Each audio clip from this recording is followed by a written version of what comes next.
Hello friends, welcome back to target TGT home science. और चलिए फिर हम अपनी क्लास डिस्कशन करते हैं, ठीक है। जो कि हमारी क्लास कौन सी है, साप्ताहिक प्रहार की क्लास नंबर 2 होगी।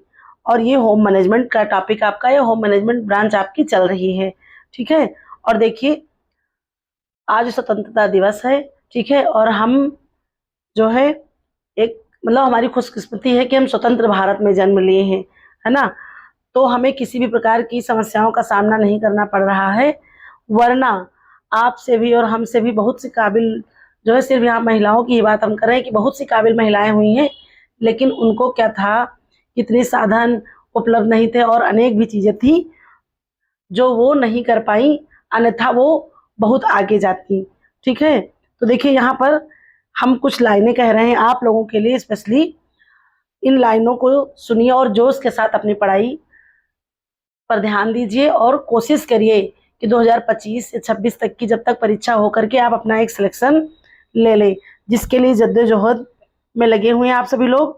तो जो है हम यही चाहेंगे कि आप लोग जरूर जरूर कहीं ना कहीं कामयाब हो, ठीक है। देखिए क्या है कि किनारों पर खड़े समंदर पार होते नहीं, ठीक है। किनारों पर खड़े समंदर पार होते नहीं, नभ को सिर्फ निहारने से चांद मंगल तक हम जाते नहीं। तोड़ो अपनी सीमाओं को, तोड़ो अपनी सीमाओं को, खुद को और काबिल करो, ताकत दो अपने पंखों को और एक उड़ान और भरो। इन्हीं लाइनों के साथ चलिए फिर हम अपनी क्लास डिस्कशन करते हैं। और आई होप आप लोगों को ये मेरी लाइनें बहुत पसंद आएंगी। और देखिए महज ये आपका मनोरंजन करने के लिए नहीं है, इसको आत्मसात करिए आज आप लोग। और आज स्वतंत्रता दिवस है और आप लोग सोचिए कि जो है अगला 15 दिवस अगस्त हम जो है कहीं ना कहीं सिलेक्शन लेने के बाद बनाए। और हम स्वतंत्र भारत में हैं, तो हमको इतनी आज़ादी मिली है कि हम हर अपनी बात व्यक्त कर सकते हैं, हर चीज़ कर सकते हैं। तो हम थोड़ा सा और ताकत दें और मेहनत करें और अपनी जो है लक्ष्य तक पहुँचे। चलिए आइए, तो देखिए हमारा आज का टॉपिक है कार्य सरलीकरण। यानी कि ये सिर्फ टॉपिक नहीं है, मिक्सअप क्वेश्चन है। और इसी तरह से थोड़ा थोड़ा सा सारे जितने भी इम्पॉर्टेंट टॉपिक हैं आपके कार्य सरलीकरण के या अन्य होम मैनेजमेंट में 2-3 टॉपिक से मिला करके हमने मिसलेनियस क्वेश्चन बनाए हैं। तो पहला देखिए हमारा क्वेश्चन क्या है। तो पहला प्रश्न हमारा है कार्य सरलीकरण का मुख्य उद्देश्य क्या है। देखिए सब लोग कहते रहते हैं मैम जो है वैसे क्वेश्चन बढ़ाइए ऑप्शन वाले इस तरह से। तो देखिए सब जो है मिक्सअप करके हम पढ़ेंगे, कोई एक बाउंडेशन नहीं है कि वन लाइनर ही पढ़ेंगे। तो आइए आज इस तरह से पढ़ लेते हैं, है ना। बहुत से बच्चों को वैसे समझ में आता है, बहुत से बच्चों को इस तरह से भी समझ में आता है ना। तो चलिए आइए, प्रश्न क्या है, कार्य सरलीकरण का मुख्य उद्देश्य क्या है। तो ऑप्शन है ए है समय की बर्बादी करना, फिर है कम प्रयास में अधिक कार्य करना, सी है काम को जटिल बनाना, डी है अधिक श्रमिक लगाना। तो यहाँ पर देखिए करेक्ट आंसर आपका हो जाएगा बी। क्या हो जाएगा, कम प्रयास में आप क्या करेंगे कि कम प्रयास में अधिक कार्य करना, ठीक है। यही आपका कार्य सरलीकरण का उद्देश्य है। कार्य सरलीकरण यानी कि वर्क सिंप्लीफिकेशन, इसको मार्विन मुंडल ने दिया है और ये जो है अपंग महिलाओं के लिए बनाया गया था। तो इसमें जो है मतलब तात्पर्य यही है कि कम प्रयास में अधिक कार्य करना, लेकिन कार्य की गुणवत्ता में कमी नहीं होनी चाहिए, ठीक है। ये नहीं कि अगर हम जल्दी कार्य कर रहे हैं, समय कम लगा रहे हैं, जल्दी जल्दी उसको कर देंगे और अगर वो गुणवत्ता में नहीं रहेगा तो फिर वो आपका कार्य सरलीकरण के अंतर्गत नहीं आएगा। कार्य में यानी कि आपका प्रयास कम होना चाहिए, चाहे वो जैसे भी प्रयास हो, चक्ष प्रयास हो, पैडल प्रयास हो, फिजिकली मेंटली जो भी है वो प्रयास कम होने चाहिए, समय भी कम लगना चाहिए और कार्य गुणवत्ता पूर्ण होना चाहिए। ये आपका कार्य सरलीकरण होता है और ये इसका मुख्य उद्देश्य है कि कम प्रयास में अधिक कार्य करना। आइए नेक्स्ट पढ़ते हैं। तो नेक्स्ट क्या है, कार्य सरलीकरण की पहली श्रेणी क्या है। ऑप्शन है कार्य का विश्लेषण, बी है कार्य का निष्पादन, सी है कार्य की संपत्ति, डी है कार्य का मूल्यांकन। तो यहाँ पर हमारा करेक्ट आंसर क्या हो जाएगा, तो वो होने वाला है ऑप्शन ए, क्या है कार्य का विश्लेषण, ठीक है। भाई पहली सीढ़ी यही, कार्य सरलीकरण में अगर हम कुछ कर रहे हैं तो हम उसको जानेंगे, समझेंगे, विश्लेषण करेंगे कि किस प्रकार से क्या चीजें हैं, उसके बाद हम उसको अपनाएंगे, ठीक है। तो इसलिए पहली सीढ़ी क्या हो जाएगी, कार्य विश्लेषण। आइए फिर नेक्स्ट देखते हैं। नेक्स्ट क्वेश्चन हमारा क्या है, एक मिनट।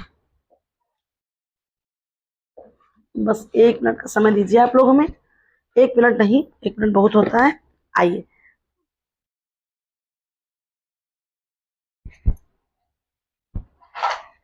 हाँ बस नेक्स्ट आइए क्वेश्चन देखते हैं। नेक्स्ट क्वेश्चन हमारा क्या है बेटा, आर्गोनॉमिक्स का संबंध किससे है? तो देखिए, कार्य और कार्यकर्ता के बीच सामंजस्य से, केवल मशीनों से, केवल फर्नीचर से, केवल प्रकाश व्यवस्था से। तो देखिए, ये चार सारी चीजें हमने जब ब्रांच वाइज डिवीजन किया है और अन्य जगहों पर डिटेल में पढ़ा है आर्गोनॉमिक्स, ठीक है। तो यहाँ पर आपका करेक्ट आंसर क्या होने वाला है, ए, ठीक है। क्या कार्य और कार्यकर्ता के बीच सामंजस्य होना चाहिए, यही आर्गोनॉमिक्स का संबंध है। नेक्स्ट क्वेश्चन आइए देखते हैं। तो नेक्स्ट क्वेश्चन हमारा है, कार्य स्थान की उचित ऊंचाई कितनी होनी चाहिए? ठीक है, क्वेश्चन क्या है, कार्य स्थान की उचित ऊंचाई कितनी होनी चाहिए? तो देखिए, यहाँ पर किचन की बात हो रही है, आप जहाँ पर कार्य कर रहे हैं तो जो उसकी ऊंचाई कितनी होनी चाहिए। तो देखिए, और अन्य कार्यों के लिए भी अगर मान लीजिए बहुत ऊंचे कोई चीज है तो हाथ उठाकर करेंगे तब थकान जल्दी होगी, या फिर नीचे है झुका कर करेंगे तब। तो एक लगभग अनुपात की बात की जा रही है। तो देखिए, 60 से 70 सेंटीमीटर, 80 से 90, 100 से 110, 120 से 130 सेंटीमीटर। तो यहाँ पर आपका करेक्ट आंसर हो जाएगा ऑप्शन बी, ठीक है। ऑप्शन बी आपका क्या कह रहा है कि 85 से 90 सेंटीमीटर, ठीक है। क्या हो जाएगा, 85 से 90 सेंटीमीटर आपका ऊंचाई होनी चाहिए कार्य करने के स्थान की, जो कि हमारे लिए आरामदायक होगी और कार्य भी हम आसानी से कर पाएंगे। फिर है मोशन स्टडी के जनक, ठीक है। मोशन स्टडी का जनक कौन है? ए है हेनरी फोर्ड, बी है फ्रैंक गिलफ्रेथ, सी है टेलर, डी है मेयो। तो यहाँ पर देखिए करेक्ट आंसर क्या है आपका, तो ये हो जाएगा बी, ठीक है। बी कौन है? फ्रैंक गिलफ्रेथ। ये जो है मोशन स्टडी के जनक कहे जाते हैं। अगला ये देखिए टॉपिक क्या है, मार्विन मुंडेल, ठीक है। मुंडेल यहाँ पर लिखा हुआ मुंडेला, तो मार्विन मुंडेल की बात की गई जिन्होंने परिवर्तन का भी चक्र दिया है, ठीक है।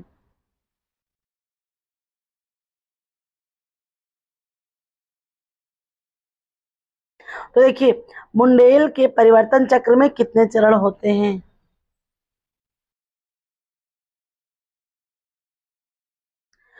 देखिए, ऑप्शन ए है 4, फिर है 5, फिर है 6, फिर देखिए नेक्स्ट क्या है 7। तो देखिए करेक्ट आंसर ऑप्शन सी हो जाएगा। तो सी हमारा क्या है, देख लेते हैं। सी हमारा है 6, ठीक है। मुंडेल ने परिवर्तन के कितने चरण दिए? तो 6 चरण दिए, ठीक है। नेक्स्ट क्वेश्चन है, परिवर्तन चक्र का पहला चरण क्या है? देखिए, ये आसान है कि कार्य सरलीकरण में जो है परिवर्तन का चक्र किसने दिया? मार्विन मुंडेल ने दिया। कितने हैं? तो 6 हैं। ये पूछ रहा है यहाँ पर क्या पूछ रहा है, परिवर्तन चक्र का पहला चरण क्या है? ए है इनकार, बी है स्वीकृति, सी है क्रोध, डी है समझौता।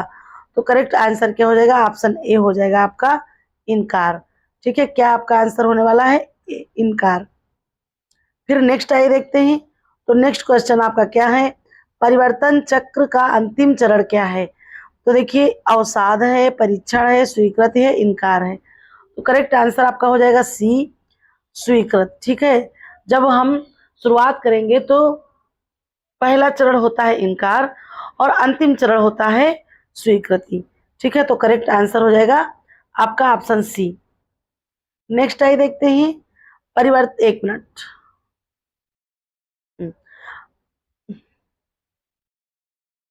परिवर्तन प्रक्रिया में सबसे कठिन चरण कौन सा है? तो ए है इनकार, बी है क्रोध, सी है अवसाद, डी है स्वीकृति। तो ये जो है करेक्ट आंसर हो जाएगा ऑप्शन सी आपका अवसाद, ठीक है। सबसे कठिन चरण क्या होता है? अवसाद होता है। नेक्स्ट आइए देखते हैं। तो नेक्स्ट क्वेश्चन है, परिवर्तन चक्र में बार्गेनिंग चरण का क्या अर्थ होता है?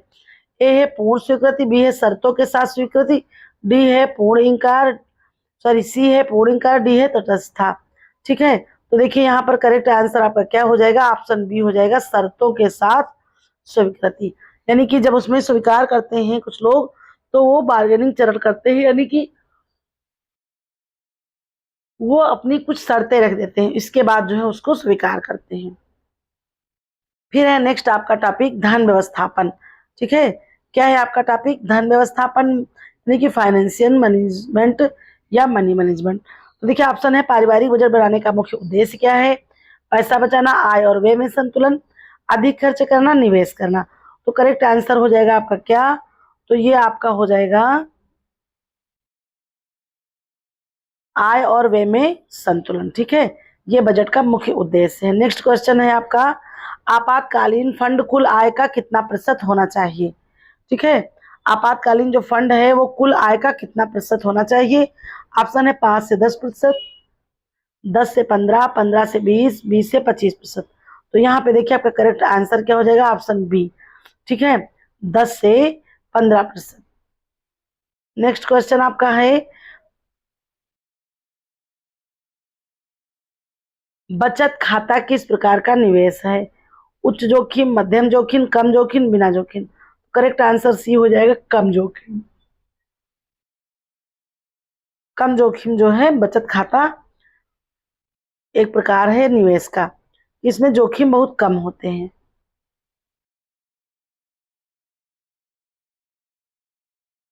फिर नेक्स्ट क्वेश्चन है, पारिवारिक बीमा की आवश्यकता क्यों होती है? ए कर बचाने के लिए, बी है जोखिम से सुरक्षा, सी है अधिक पैसा कमाने के लिए, डी है सामाजिक प्रतिष्ठा के लिए। तो करेक्ट आंसर हो जाएगा बी, जोखिम से सुरक्षा के लिए।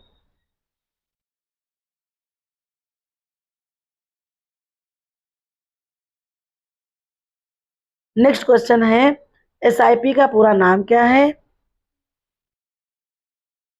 तो देखिए यहाँ पर आपका करेक्ट आंसर क्या हो जाएगा? Option A. ठीक है, सिस्टमेटिक इन्वेस्टमेंट प्लान। ठीक है, इन्वेस्टमेंट प्लान ये आपका एसआईपी का पूरा नाम है। और देखिए ये क्या है, simple investment policy, special investment program, standard investment products. तो ये सारे जो है प्रोड्यूसर, ये सारे आपके क्या है? एसआईपी के फुल फॉर्म नहीं है। ये आपका यहाँ पर करेक्ट आंसर क्या हो जाएगा? ए, सिस्टमेटिक इन्वेस्टमेंट प्लान एसआईपी का पूरा नाम है। फिर आय के प्रकार हम पढ़ेंगे। नेक्स्ट टॉपिक देखिए, प्राथमिक आय का उदाहरण क्या है? बैंक से ब्याज, वेतन, किराया, लाभांश। तो देखिए करेक्ट आंसर हो जाएगा ऑप्शन बी, वेतन। ठीक है, आय का प्राथमिक आय का उदाहरण क्या है? आपका वेतन हो सकता है। यहाँ पर ऑप्शन के हिसाब से बेटा आंसर हो रहा है, इसका मतलब ये नहीं कि सिर्फ वेतन ही आएगा प्राथमिक आय में। किसी भी कार्य के बदले जो चीज मिल रही है किसी भी व्यक्ति को, चाहे वो वेतन हो, मजदूरी हो, या जो भी चीजें हो, तो वो आपके जो है प्राथमिक आय के अंतर्गत आती हैं। वेतन का मतलब ये नहीं कि जो वेतन भोगी है, तो जो मजदूर हैं, मजदूर वर्ग जो काम कर रहा है, उनको जो पैसा मिल रहा है, क्या वो उनका वेतन नहीं? भाई वो उनकी भी मजबूरी, सॉरी मजदूरी है, और वो उनकी प्राथमिक आय का उदाहरण है। यहाँ पर आपको एक चुनना था, तो बैंक ब्याज भी नहीं प्राथमिक आय, किराया भी नहीं है, लाभांश भी नहीं है। करेक्ट आंसर आपका वेतन हो जाएगा। नेक्स्ट है क्वेश्चन, तो नेक्स्ट क्वेश्चन है, निष्क्रिय आय पैसिव इनकम क्या है? तो देख लेते हैं भाई क्या है निष्क्रिय आय। नियमित काम से मिलने वाली आय, बिना सक्रिय कार्य करने वाली आय, सी केवल व्यापार से मिलने वाली आय, डी केवल नौकरी से मिलने वाली आय। तो करेक्ट आंसर आपका क्या हो जाएगा? ऑप्शन बी, बिना सक्रिय कार्य के मिलने वाली काल क्या कहलाती है? आय निष्क्रिय आय के अंतर्गत आती है। नेक्स्ट है, द्वितीयक आय का उदाहरण क्या है? तो देखिए वेतन हो गया। अब द्वितीयक के बारे में समझ लेंगे, बैंक जमा पर ब्याज, व्यापारिक लाभ, डी मजदूरी। तो करेक्ट आंसर क्या हो जाएगा? भाई मजदूरी भी आपका मुख्य में ही आता है बेटा।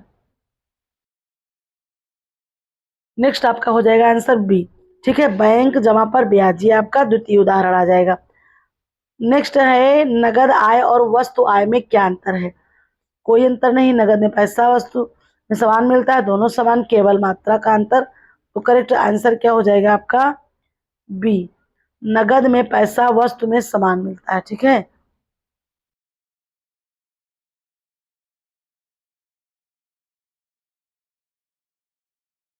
फिर अगला है प्रश्न, स्थायी आय की विशेषता क्या है? क्या पूछा जा रहा है? स्थायी आय की विशेषता। तो भाई देखिए, स्थायी आय वास्ते कभी कभार मिलना, अनियमित होना, अनियमित और निश्चित होना, कम मात्रा में होना।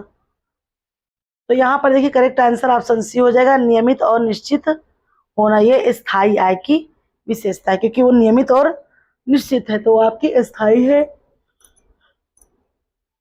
और अगर ये पर कभी कभार या अनियमित, तो ये आपका क्या आ जाता, तो ये अस्थाई के अंतर्गत बेटा आ जाता।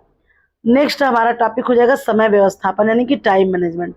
ठीक है, इसको हम पढ़ेंगे। समय व्यवस्थापन का मुख्य सिद्धांत क्या है? ए है अधिक काम करना, प्राथमिकता के अनुसार कार्य करना, तेज काम करना, कम काम आराम करना। तो देखिए करेक्ट आंसर आपका बी हो जाएगा, प्राथमिकता के अनुसार काम करना। ये आपका समय व्यवस्थापन के अंतर्गत आता है। नेक्स्ट क्वेश्चन देखिए, टाइम लॉग का ऊपर किसके लिए किया जाता है? ठीक है, टाइम लॉग का जो उपयोग, ऊपर नहीं है, उपयोग किसके लिए किया जाता है? तो आपका करेक्ट आंसर हो जाएगा बी, समय के उपयोग का रिकॉर्ड रखने के लिए। ठीक है, समय के उपयोग का रिकॉर्ड रखने के लिए टाइम लाइन का प्रयोग या टाइम लॉग का प्रयोग किया जाता है। अगला प्रश्न देखिए, है ये पेरेटो लिखा, पेरेंटो सिद्धांत की बात पूछी जा रही है। पेरेंटो सिद्धांत के अनुसार कितना प्रतिशत परिणाम 20% कार्य से अधिक आता है, से कार्य से आता है? यानी कि पेरेंटो सिद्धांत के अनुसार कितना प्रतिशत परिणाम 20% कार्य से आता है? तो यहाँ पर करेक्ट आंसर आपका सी हो जाएगा, 80। ठीक है, 80% परिणाम कार्य से आता है। नेक्स्ट है ए बी सी विश्लेषण में ए श्रेणी के कार्य कैसे होते हैं? ए कम महत्वपूर्ण, बी है मध्यम महत्वपूर्ण, सी है अत्यधिक महत्वपूर्ण, डी है अनावश्यक। यहाँ पर देखिए करेक्ट आंसर आपका हो जाएगा सी, अत्यधिक महत्वपूर्ण। ठीक है, ए बी सी विश्लेषण में ए श्रेणी के कार्य कैसे होते हैं? ये जो है अत्यधिक महत्वपूर्ण होते हैं, वो कार्य किए जाते हैं।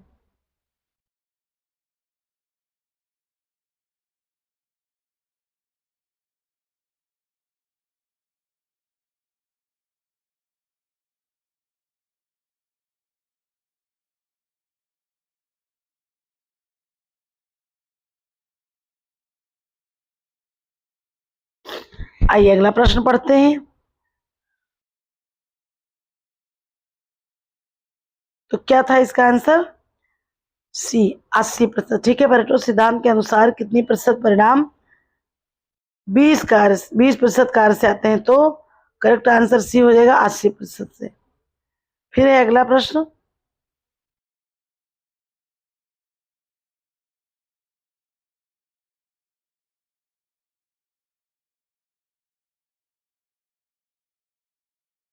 अगला प्रश्न, एबीसी विश्लेषण में ए श्रेणी के कार्य कैसे होते हैं? तो कम महत्वपूर्ण, बी मध्यम महत्वपूर्ण, सी अत्यधिक महत्वपूर्ण, डी अनावश्यक। तो करेक्ट हो जाएगा आपका आंसर क्या? सी। ठीक है, अत्यधिक महत्वपूर्ण। एबीसी विश्लेषण में ए का जो है कार्य कैसा होता है? तो वो अत्यधिक महत्वपूर्ण जो होता है वो ए की श्रेणी के अंतर्गत आते हैं, ऐसे समझ लीजिए। नेक्स्ट है, प्रभावी समय व्यवस्थापन के लिए सबसे अधिक आवश्यक क्या है? ए अधिक घड़ियां, बी अन्य परीक्षण, सॉरी लक्ष्य परीक्षण, सी है तेज चलना, डी है कम सोना। तो करेक्ट आंसर हो जाएगा बी आपका। ठीक है, बी आपका क्या कह रहा है? लक्ष्य निर्धारण। प्रभावी समय धन व्यवस्थापन के लिए सबसे आवश्यक क्या है? तो ये हो जाएगा आपका लक्ष्य निर्धारण। एक मिनट, अब आ गया TMU, time measurement unit.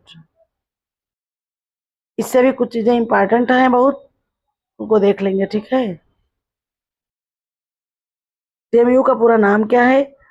Correct answer भी हो जाएगा टाइम मैनेजमेंट मेजरमेंट यूनिट। ठीक है, टीएमयू का पूरा नाम क्या है? Time measurement unit. ठीक है, समय मापन इकाई, ऐसे भी कह लीजिए, यूनिट मतलब इकाई होता है, मेजरमेंट मतलब मापना, और टाइम तो समय है ना।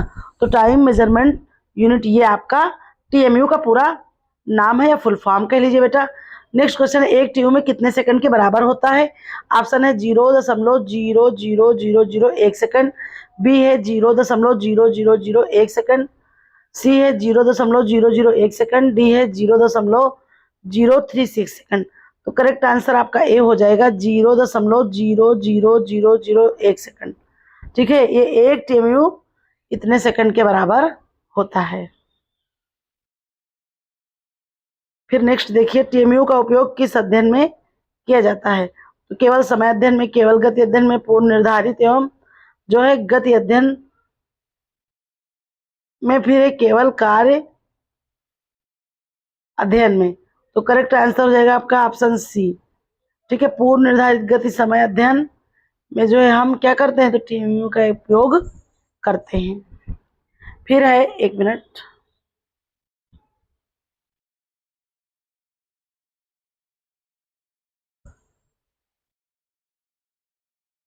एमटीएम सिस्टम में टीएमयू का प्रयोग क्यों किया जाता है? सुविधा के लिए, मानकीकरण के लिए, तेजी के लिए, सटीकता के लिए। तो करेक्ट आंसर डी हो जाएगा आपका, सटीकता के लिए। ठीक है, एमटीएम सिस्टम में टीएमयू का प्रयोग इसीलिए किया जाता है ताकि क्या हो सके, सटीकता हो सके, हर चीज एकदम सटीक करीने से, सलीके से हो जाए। ठीक है, क्योंकि उसमें अनुमान नहीं लगाना होता है। ठीक है, आइए अगला प्रश्न है, बहुत इंपॉर्टेंट। 1 मिनट में कितने टीएमयू होते हैं? आप जो है तो करेक्ट आंसर आपका डी हो जाएगा, 1667। ये 1 मिनट में इतने यूनिट कह लीजिए होते हैं, 1667। ठीक है, नेक्स्ट हमारा टॉपिक क्या है बेटा? तो नेक्स्ट हमारा टॉपिक है पारिवारिक जीवन चक्र। ठीक है, फैमिली लाइफ साइकिल, ये आपका क्या है, तो ये नेक्स्ट टॉपिक है। इसको जो है विगलो ने दिया है ना। और पारिवारिक जीवन चक्र ये बहुत ही महत्वपूर्ण आपका कह सकते हैं एक प्रकार से क्या है, टॉपिक है। ठीक है, प्रश्न बनने की संभावनाएं यहाँ पर होम मैनेजमेंट में रहती है। ये पारिवारिक जीवन चक्र इंपॉर्टेंट है आप लोगों के लिए। तो चलिए आइए इसको भी पढ़ लेते हैं। ठीक है, बहुत कुछ हमने थ्योरी के माध्यम से आप लोगों को बेटा पढ़ाया है। आइए देखते हैं, प्रश्न हमारा पहला क्या कह रहा है, पारिवारिक जीवन चक्र की पहली अवस्था क्या है? ए विवाह, बचपन, स्थापनावस्था, बी है विस्तार। ठीक है, तो देखिए यहाँ पर करेक्ट आंसर आपका सी हो जाएगा, स्थापना अवस्था। ठीक है, इसी को स्थापत्य काल भी कहते हैं। पारिवारिक जीवन चक्र की प्रथम अवस्था भी है, स्थापत्य काल भी कह सकते हैं, स्थापना अवस्था भी कह सकते हैं। ठीक है, और देखिए एक चीज और है, देखिए बहुत सारी चीजें होती हैं, तो इसमें क्या ही कह सकते हैं। देखिए इसमें क्या होता है, जैसे प्रश्न ऐसे भी आ सकता है कि कब जो है व्यक्ति को या किसी दंपति को या परिवार को क्या है, समय, धन, इन सब की कम आवश्यकता होती है। ठीक है, बहुत ज्यादा आवश्यकता नहीं होती है। तो फिर आप क्या आंसर करेंगे, पारिवारिक जीवन की जो है पहली अवस्था। ठीक है, यानी कि अगर आप पहली दूसरी तो पहली अवस्था, अगर लाइन दिया गया है स्थापना, विस्तार, संकुचित, तो आप क्या करेंगे, स्थापना अवस्था या स्थापत्य काल को। क्योंकि देखिए इसमें क्या होता है कि जैसे युवा दंपति रहते हैं, उनकी नई नई शादी हुई रहती है ना, तो उनको शादी विवाह में जैसे आप पढ़ते हैं ना, उपहार, चेक, गिफ्ट वगैरह, तो ये भी सब मिला रहता है और उनके पास पर्याप्त मात्रा में साधन उपलब्ध रहते हैं। और बच्चों का भाई कोई बोझ होता नहीं है, तो उनको जो है सारी चीजें अपने ऊपर खर्च करनी रहती है, उनको बहुत ज्यादा जिम्मेदारी, समय, धन की आवश्यकता नहीं होती है। देखिए हर चीज का विवाद ये नहीं कि भाई कोई पढ़ रहा है, तैयारी कर रहा है, तो उसको तो आवश्यकता ही है धन की, लेकिन मतलब एक ये व्यवहारिक चीज बता रहे हैं। तो वहां पर आपका आंसर हो जाएगा स्थापत्य काल। ठीक है, इसमें जो है आपको समय, धन, इन सबका लिए ज्यादा स्ट्रगल करना नहीं पड़ता है। नेक्स्ट बेटा क्वेश्चन है, विस्तार अवस्था में परिवार की मुख्य विशेषता क्या है? तो देखिए यहाँ पर करेक्ट आंसर आपका हो जाएगा ए, बच्चों का जन्म। ठीक है, विस्तार अवस्था की मुख्य विशेषता है कि इसमें क्या होता है, बच्चों का जन्म होता है, यहीं से शुरुआत होती है। विवाह, सेवानिवृत्ति, ये सारी चीजें नहीं आती है इसमें। ये जो है शुरुआत में बच्चों का जन्म होता है विस्तार अवस्था में, फिर धीरे धीरे करके परिवार बढ़ता है, फिर उन पर पढ़ाई लिखाई, प्राइमरी में पहले पढ़ेंगे, फिर सेकेंडरी में जाएंगे, फिर डिग्री कॉलेज में, है ना। इस तरह से फिर बच्चों को जो है क्या होता है, उनको अपने पैरों पर खड़ा कर दिया जाता है। फिर इसके बाद दंपति वही वैसे खाली रह जाते हैं, उसी को क्या कहा जाता है, किसका उदाहरण, खाली घोंसला, है ना। फिर जहां से चले थे वहीं पे आ जाते हैं और बच्चे जो है अपना अपना परिवार अलग बसा लेते हैं। ठीक है, आइए अगला पढ़ते हैं। नेक्स्ट क्वेश्चन है, संकुचन अवस्था में क्या होता है? बच्चों का जन्म, बच्चों को घर छोड़ना, विवाह, फिर है नौकरी मिलना। तो करेक्ट आंसर भी हो जाएगा बच्चों का घर छोड़ना। ठीक है, ये संकुचन में आता है। संकुचित अवस्था जिसको हम बता रहे हैं, क्योंकि देखिए इसमें क्या था, जब बच्चे बड़े हो जाते हैं, वो शादी विवाह हो जाता है, उनका भी सेटल हो जाते हैं, तो वो घर छोड़ देते हैं, ये आपका संकुचन अवस्था के अंतर्गत आएगा। नेक्स्ट क्वेश्चन है, एकाकी अवस्था की विशेषता क्या है? अकेले रह जाना, नए रिश्ते बनाना, अधिक काम, अधिक खर्च। एकाकी जब रह जाएगा जीवन तो अधिक काम और अधिक खर्च तो रह ही नहीं जाएगा, और जब नए रिश्ते ही बन जाएंगे तो काहे का एकाकीपन, तो इसलिए हो जाएगा अकेले रह जाना। एकाकी अवस्था की विशेषता है अकेले रह जाना। ठीक है। नेक्स्ट क्वेश्चन देखिए, इसको पढ़ाकर जैसे मतलब अगर कभी आप डेप्थ में जाइए तो देखिए मतलब कितना दिल से रोए खड़े हो जाते हैं। अगर कभी डीप सोचिए कि माँ बाप हमारे लिए क्या क्या करते हैं, क्या क्या सपने सजाते हैं, है ना। युवा दंपति जैसे शादी होती नहीं है कि बस उनको जो है मतलब घर परिवार करियर, उसके बाद तुरंत बस बच्चे, फिर अपना संपूर्ण जीवन, जैसे ही बच्चे हुए नहीं, होते भी नहीं है, जन्म भी नहीं होता है, शिशु गर्भ में ही आता है, वैसे ही माँ बाप मतलब उनके बारे में सोचना शुरू कर देते हैं प्रोटेक्शन के लिए कि क्या करना है।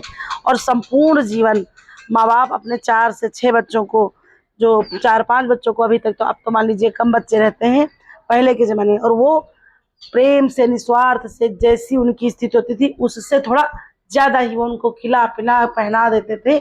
लेकिन आज की क्या अवस्था है कि जो है वही 4-5 बच्चे मिल करके माँ बाप को नहीं रख पाते हैं। लेकिन मतलब खाली घोंसला सब जब पढ़ते तो बहुत अजीब सा लगता है ना। उनकी कभी मन में भावना आती ही नहीं, चाहे जेब में जितने रुपए हो सारे बच्चों के लिए हैं, अपने लिए कभी वो सोच ही नहीं पाते हैं। और जब बच्चों की बारी आती है तो वो सब अपना अपना ही सोचने लगते हैं ना। तो देखिए यहाँ पर क्या है, क्वेश्चन कह रहा है पारिवारिक जीवन चक्र में कुल कितनी, देखिए इस तरह समझा रहे हैं थ्योरी की तरह तो आपको लिखने में भी आसानी होगी, है ना। हर जगह पर लिखने में या किसी तरह से प्रश्न घुमा कर पूछ रहा है तो गलत नहीं होगा बेटा। फिर है पारिवारिक जीवन चक्र में कुल कितनी अवस्थाएं होती हैं, तो करेक्ट आंसर आपका हो जाएगा सी, 6 अवस्थाएं होती हैं। ठीक है, विस्तारित रूप से 6 अवस्थाएं होती हैं आपकी पारिवारिक।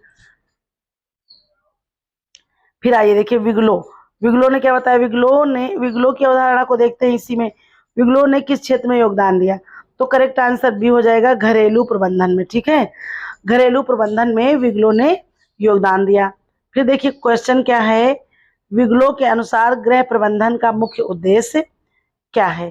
ठीक है, क्वेश्चन क्या पूछ रहा है कि 1 मिनट, विग्लो के अनुसार गृह प्रबंधन का मुख्य उद्देश्य क्या है।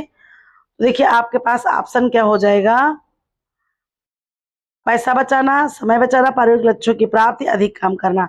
तो करेक्ट आंसर ऑप्शन सी हो जाएगा, पारिवारिक लक्ष्यों की प्राप्ति करना। ठीक है, ये आपका जो है विग्लो के अनुसार गृह प्रबंधन का मुख्य उद्देश्य है कि हम जब गृह प्रबंधन कर रहे हैं, और वैसे भी कोई भी प्रबंधन हो, यहाँ पर पारिवारिक लक्ष्यों की प्राप्ति हो जाएगी। अगर हम कोई भी प्रबंधन कर रहे हैं, किसी भी चीज का मैनेजमेंट कर रहे हैं, तो उस मैनेजमेंट को हम किस लिए कर रहे हैं, क्या हमारा उद्देश्य है, क्या लक्ष्य है, क्या गोल है हमारा, तो उसको हम वहां तक पहुंचे, उसको पूरा करें, यही तो हमारा मुख्य उद्देश्य होगा बेटा।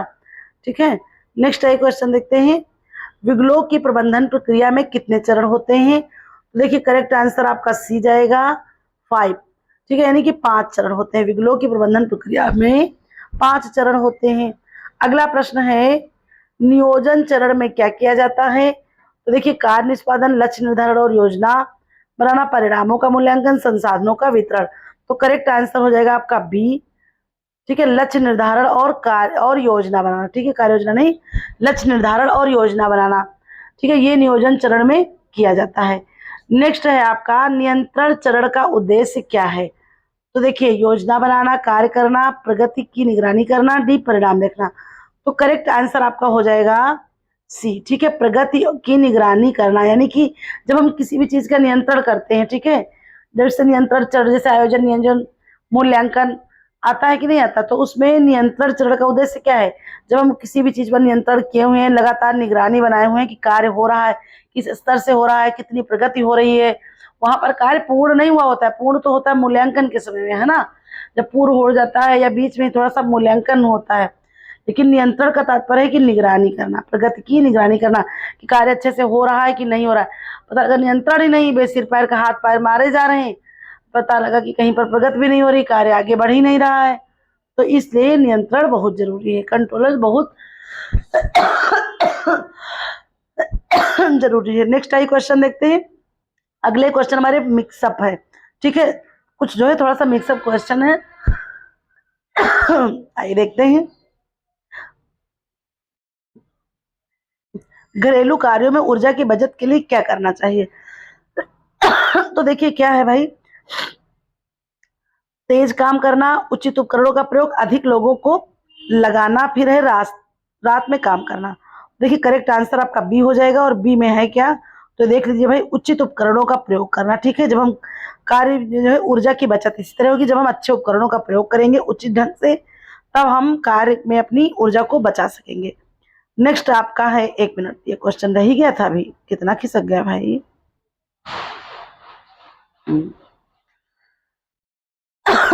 बजट में फिक्स्ड एक्सपोजेस का क्या अर्थ है? एक्सपेंस का अर्थ क्या है? तो बदलने वाले खर्च, स्थिर खर्च, अनावश्यक खर्च, भविष्य के खर्च। Correct answer is option B, स्थिर खर्च। वो क्या है? फिक्स्ड है। नेक्स्ट है आपका, कार्य सरलीकरण में वन वे ट्रैफिक का सिद्धांत क्या है? तो देखिए क्या है भाई, एक दिशा में काम, तेज काम, धीमे काम, अलग अलग दिशाओं में। तो देखिए सीधी बात, वन वे ट्रैफिक हो रहा, तो correct answer is the option A, एक दिशा में काम करना। नेक्स्ट क्वेश्चन है आपका, घरेलू बचत का सबसे सुरक्षित तरीका क्या होता है?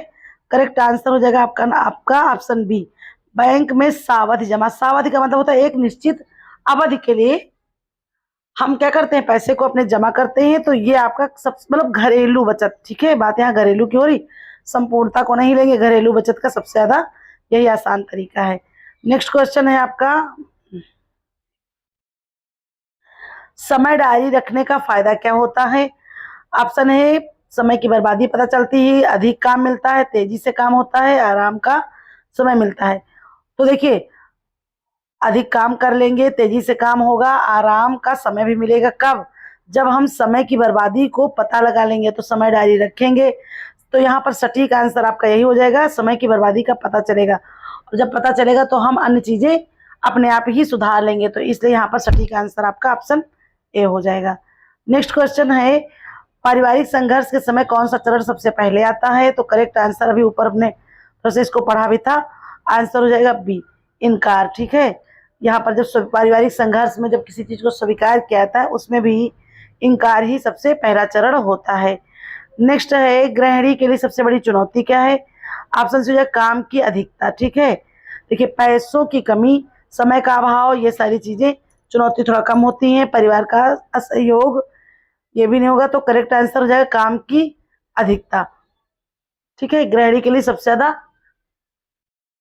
जो है चुनौती है। ये देखिए आज जो है हमने एक लाइन देखी थी, और जो है इसको हम कल पोस्ट में डाल देंगे कि क्या है। देखिए महिलाएं जो है अगर उनके ऊपर सारी जिम्मेदारी ना होती, भाई देखिए ऐसा नहीं कि बिल्कुल भी नहीं कर पाए, लेकिन अगर एक अनुपात निकालेंगे, है ना भाई, जल्दी शादी हो गई, बच्चे हो गए, परिवार हो गया, तो उनके ऊपर इतनी जिम्मेदारी आ जाती है कि वो आगे कुछ नहीं कर पाती। अगर उनको भी पुरुषों की तरह जो है स्वतंत्रता दे दी जाए, उनके ऊपर कोई जिम्मेदारी ना डाली जाए, तो परिवार, दो परिवारों के बीच रहकर भी, शादी होने के बाद भी वो जो है अगर औसतन देखा जाए, है ना, तो फिर वो कामयाबी की दौड़ में पुरुषों से आगे निकल जाएंगी, ये मेरा दावा है।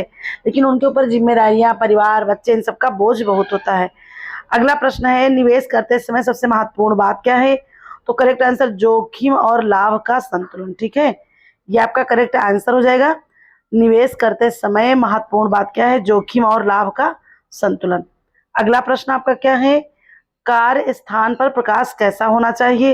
भाई देखिए कम प्रकाश, अधिक प्रकाश, रंगीन प्रकाश, ये सारी चीजें तो मायने नहीं रखती। कार्य जैसा होगा, स्थान जैसा होगा, उस अकॉर्डिंग होना चाहिए। तो करेक्ट आंसर आपका सी हो जाना चाहिए, उचित और समान प्रकाश। ठीक है, उचित और समान प्रकाश, यही आपका आंसर हो जाएगा सी। अगला देख लेते हैं, एक मिनट। परिवार की आर्थिक स्थिति सुधारने के लिए क्या करना चाहिए? तो केवल खर्च कम करना, केवल आय बढ़ाना और खर्च कम, अधिक कर्ज लेना। तो करेक्ट आंसर हो जाएगा आपका सी, आय बढ़ाना और खर्च कम करना। बजट में रहना, नियंत्रण में रहना, और अपनी जो है हर संभव प्रयास करना चाहिए कि अपनी आय को बढ़ा सके। अगला है, घरेलू कार्यों में दुर्घटना से बचने के लिए क्या करना चाहिए? तेजी से काम, सुरक्षा नियमों का पालन, अकेले काम, रात में काम। तो करेक्ट आंसर हो जाएगा बी, सुरक्षा नियमों का पालन करना चाहिए। जो भी नियम है, जो भी सुरक्षा नियम है आपके, उनको पालन करिए, और घरेलू दुर्घटनाओं से छोटी मोटी बचना चाहिए। क्योंकि कभी कभी क्या होता है, वही छोटी मोटी दुर्घटनाएं भी आपकी क्या कर ले जाती हैं, तो वो भी आपको बहुत बड़े हादसे तक पहुंचा देती हैं। एक मिनट, हाँ देखिए अगला प्रश्न है, बच्चों की शिक्षा के लिए वित्तीय योजना कब बनानी चाहिए? तो बच्चे के जन्म से पहले, स्कूल शुरू करते समय, कॉलेज जाते समय, नौकरी मिलने के बाद। तो करेक्ट आंसर आपका ए हो जाएगा, बच्चों के जन्म से पहले। देखिए अभी हमने बताया था आपको, तो वित्तीय योजना आपको बना लेनी चाहिए बच्चे के जन्म से पूर्व ही। अगला प्रश्न है, समय प्रबंधन को सबसे बड़ी बाधा क्या है? देखिए यहाँ पर करेक्ट आंसर है विलंब की प्रवृत्ति। ठीक है, क्योंकि हर काम अगर व्यक्ति आलस करता है या घंटों फोन देखना, घंटों रील खिसकाना, अन्य और चीजें, तो इसमें क्या होता है, समय प्रबंधन में सबसे बड़ी बाधा यही आती है कि विलंब की प्रवृत्ति होती है व्यक्तियों के अंदर। नेक्स्ट है आपका क्वेश्चन, गृह प्रबंधन में सबसे महत्वपूर्ण संसाधन कौन सा है? ए धन, फिर है समय, सी है ऊर्जा, डी है मानव संसाधन। तो करेक्ट आंसर आपका डी ही हो जाएगा, मानव संसाधन। ठीक है, गृह प्रबंधन में सबसे महत्वपूर्ण संसाधन कौन सा है? तो मानव संसाधन।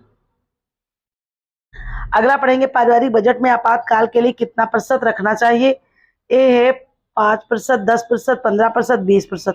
तो करेक्ट आंसर सी हो जाएगा 15%। ठीक है, आपातकाल के लिए कितने प्रतिशत रखना चाहिए? 15% रखना चाहिए। अगला प्रश्न है आपका, कार्य सरलीकरण का सबसे बड़ा लाभ क्या है?